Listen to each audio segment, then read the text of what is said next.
Here we have verse 12 of the 18th chapter of the Gospel of Matthew. Skipped over verse 11, you may have noticed. The Son of Man came to seek or save that which is lost.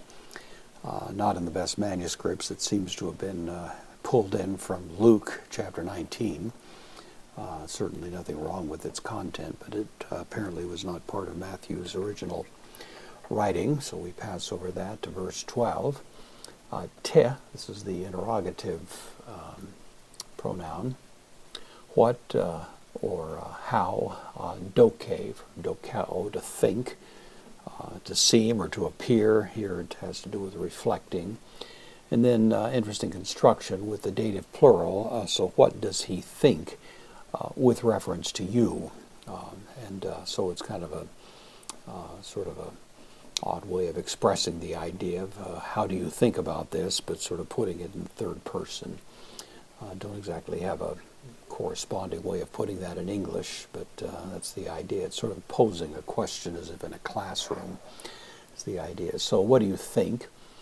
Ian, if, takes a subjunctive. We have the subjunctive twice here. We have genetai, which of course is the subjunctive, and then we also have planethe, the subjunctive, so the eon going with both. If, this is from genomai, to become. This is the third person singular aorist middle in form, active in meeting, subjunctive. If it becomes, the idea is referencing a man who comes to be in a certain way. So we have tena, the indefinite pronoun, a certain anthropo man, just a certain man, raised for purposes of the conversation, becomes or comes to be in the situation of.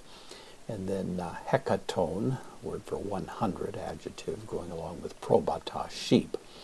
So he comes to be in a situation of having 100 sheep. Kai planethe, from planao, I wander. This is the passive, third person singular aorist passive subjunctive. So, and this sheep comes to wander, almost as if it were acted on by a outside force of some kind, the passive voice.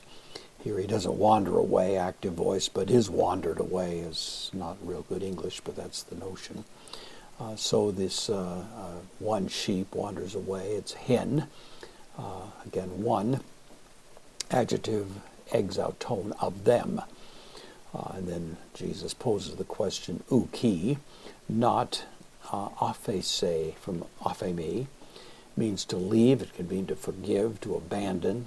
So it's a rather strong word. Will not he abandon? This is the future, third person singular future. Active indicative. Will he not abandon or leave? Now, abandon is a little strong, but it's the point that he's going to leave the sheep there.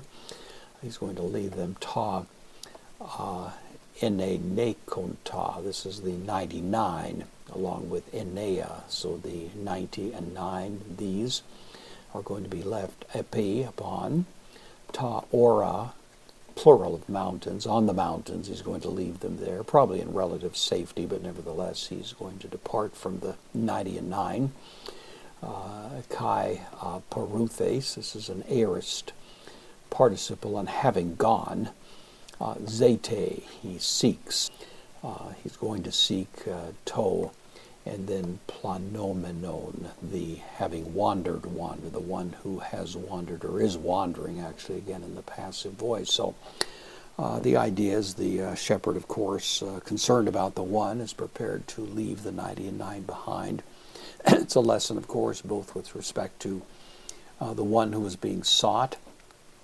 There is a rather persisting notion in Scripture that God comes seeking for us, seeking us out, hunting us down, even when we wander from the proper path. And at the same time, sometimes the 99 may feel a little bit left behind, as if they've been somewhat abandoned. But of course, in the greater scheme of things, there's no abandonment here, but simply a focus, as Jesus wants to tell the parable, with respect to the disposition of heaven toward those who he is seeking.